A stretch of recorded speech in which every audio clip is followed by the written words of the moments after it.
Greetings, ladies and gents, and welcome to today's Reddit Quickie from the subreddit HFY, called Neighbors, written by Legal. The link to the original will be down below, and as always, I hope that you enjoy.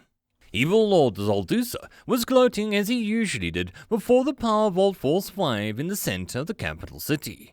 Well, a great deal of damage had already been done. Neither side had summoned their totemistic Zoidons, modeled after various animals found on the planet. You fools! Now I shall finally show you that the power of the friendship is no match for the power of evil. Your great Mechatron will not be able to save you this time. You fooled Evil Lord Zaldusa. Friendship will always triumph over evil. And ours, his multicolored diverse team of super friends, will use their power of friendship and also love to defeat you once and for all this time. For real! Red Power Vault Force Pala Ranger shouted as his spiked hair waved slightly in the otherwise non-existent wind that only worked on making hair move around for some reason. The team was spread out in a super action poses as they prepared to hit their Transformer watches and their wrists to escalate the fight to the next ultra power level. You fools! Seducer cried out. I have taken into account every possibility this time. You have no help for success. Bam! Everyone jumped as most of the side of Evil Lord Zaldusa's hand came apart and fell to the ground. Bits of blood and brain leaking out from a hole in his head. Most of the Power Vault Force Pala Rangers leaned over and puked as several figures approached from the ruined building nearby. I freaking told you, you incompetent frickwads. Humans have a freaking rule. 3 strikes and you're out. You let that asshat wreck our embassy 3 times. I told you what would happen if you did it a 4th. You miserable twat waffles. You're lucky I don't bitch slap you worthless crap stains out of existence. The human ambassador was screaming at them as he approached with a small squad of Marines. What? The Red Pala Ranger stammered as he started to lean up. You killed him! Of course we did. I frickin' told you. You pink and purple-haired rainbow-colored douche canoes. In fact, we're going to make extra certain this dumb motherfranker won't be coming back. Sergeant! When he said that, the human marine standing around with the body of Evil Lord Zaldusa fired into his body, the flesh jerking around, and it was peppered with bullets before they stopped. Yeah, he's dead, sir, the nearest marine said. Sergeant, I told you what I expected. The ambassador growled over, and the Pala Rangers were trying to recover from what they'd just seen. But, sir, the marine looked at the corpse to the ambassador. Sergeant, do it. The Marine sighed and then nodded. Jenkins, one of the other Marines, pulled out a red canister from his back and then began to dump liquid onto the corpse before pulling out a matchbook and then striking it and dropping it on the corpse. As it burst into flame and began to burn, the Pala Rangers backed away while the Marines just watched it burn. But the power of friendship, the pink Pala Ranger started.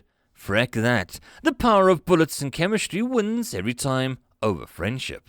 All the fricking trouble we go through meeting new species, and they're all ball-gobbling morons, the ambassador muttered as he began to walk away. The Pala Rangers were standing there in shock still, as one of the Marines spoke up while they walked away. Anyone else want some cooked pork? I don't know, for some reason I'm in the mood for fried chicken. So, tell me again how these people managed to conquer so many planets. Private Wolf asked as he sighted in on the targets ahead of him. Giant powerful mechs covered in weapons, I guess, Private O'Malley replied. But they've upright giant targets. They just provide us a larger and easiest to hit targets while not really significantly enhancing their weapons' fire. Wolf replied then, I mean, we can just shoot them. A lot. I think that they move around really fast, O'Malley offered with a shrug. I mean, fast for a giant mech, maybe, but we can just lead the target. It's not that complicated, Wolf countered. But if we're the only ones who think about that, about what? Leading the target? What idiots try to shoot something moving around fast where it is instead of where it will be? Totally asinine, if you ask me. That would be like, offering to fight someone with a knife just because they ran out of bullets instead of just fricking shooting them. Wolf said with a snort. Well, they also like to challenge other giant mechs to one-on-one combat and expect no one else to interfere, Corporal Boyer mentioned. Really? Wolf asked. That's freaking stupid. Who the frick fights like that anymore? Or, like, ever? He continued. Not us, O'Malley said with a shrug. What does one of those things cost?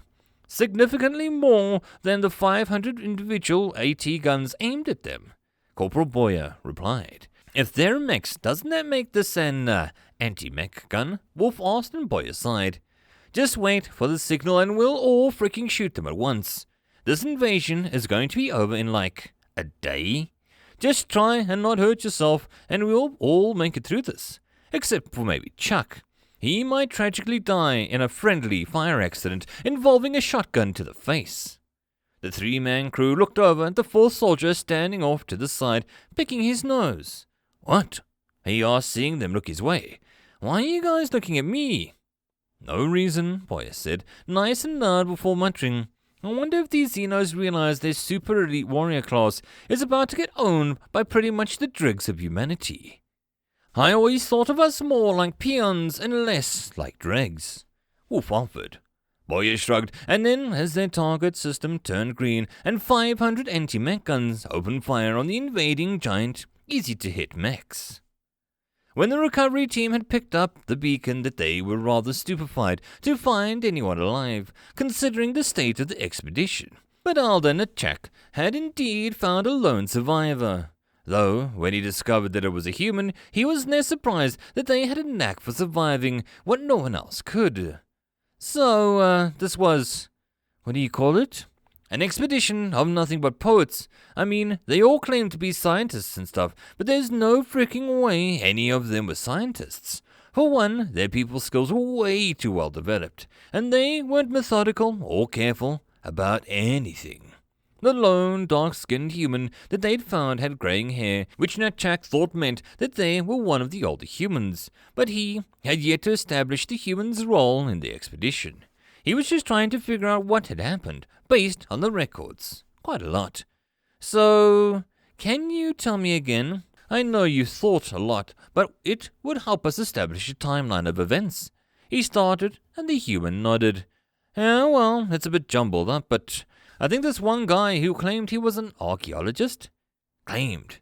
You sure he wasn't? Natchak asked. Oh yeah, I'm sure, he nodded. You see, I've worked at some colleges before and I've met some real archaeologists. They're super careful about things, but they catalog, like, everything and take all kinds of notes and never just move something without a reason. This jerk just picked that ancient egg rock thing and, like, broke it and released some sort of ghost or spirit or mummy curse. Whatever, it melted his face and the faces of the two other assistants. Well, that was going on some other numbnut supposed to be a biologist. Natchak noticed as he said that the human curled two fingers around the air, with both hands, though he didn't know what that signified. He found this creature out in the jungle and was all like, I'm dumbstruck. Who would have just met this strange creature I know nothing about? But I am clearly a big important biologist, so I know what I'm doing. Let me tell you, he had no idea what he was doing. What did the creature look like? What did it do? What happened? Natchak felt a horrid fascination with the fate of this strange, obviously disastrous expedition. It was this penis-looking snake thing, really bizarre-looking. Anyway, it jumped into his eye and devoured his brain, and then used his body to start attacking the others, which you'd think would have been bad, but the cursed mummy thing was melting faces, and then during all of this some genius, the way he indicated the person was anything other than a genius, even Natchak could figure that out, thought it was time to test out the super smart AI program, and it went rogue and started taking over the computer systems to start killing everyone. So that's everything? Natchak asked. I wish. Rather than work on Survive, all these fake scientist poets just started making these dumb emo videos or audio journals about how horrible everything was.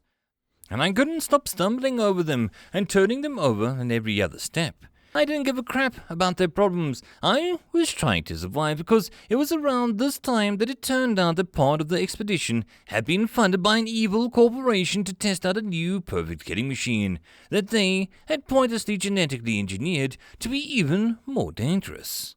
It got free and was killing the people that the other 3 issues had missed.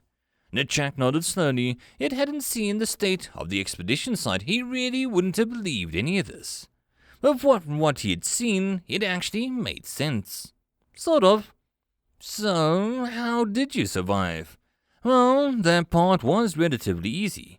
I soothed the soul of the mummy ghost curse with some of my R&B and said the ancient words to help it pass into heaven. Or hell. Or New Jersey. I don't freaking know. Wherever it went, I locked up the penis snake brain zombie in the same room as the perfect killing machine creature, needlessly made better so that they would kill each other. And then I shot the whole bunch with Betty. That's my shotgun. Once I opened the door, just to be safe. Finally, I challenged the computer to a game of chess. And while he learned the rules, I just yanked his plug out and then smashed his processor, with a fire axe to be sure. And then I dropped the motherboard in some acid, chucked the RAM into a fancy blender, and microwaved the hard drives and, well, I urinated on the power supply, but mostly because I felt like it, honestly. Frecker deleted all my big titty porn. Not right. Nitchak nodded as he finally understood. Well, it's good that you brought along a human survival expert. It's too bad that you couldn't save anyone else. But considering what happened, it is just a miracle that you survived at all. Survival expert, the man exclaimed in the obvious confusion. I'm just a goddamn janitor. And that, my friends, is the end of this Reddit quickie. I hope that you enjoyed. If you'd like to support the channel or the author, all the stuff is down below. And as always, I hope that you guys have a good one, and I will see you in the next story. Cheers.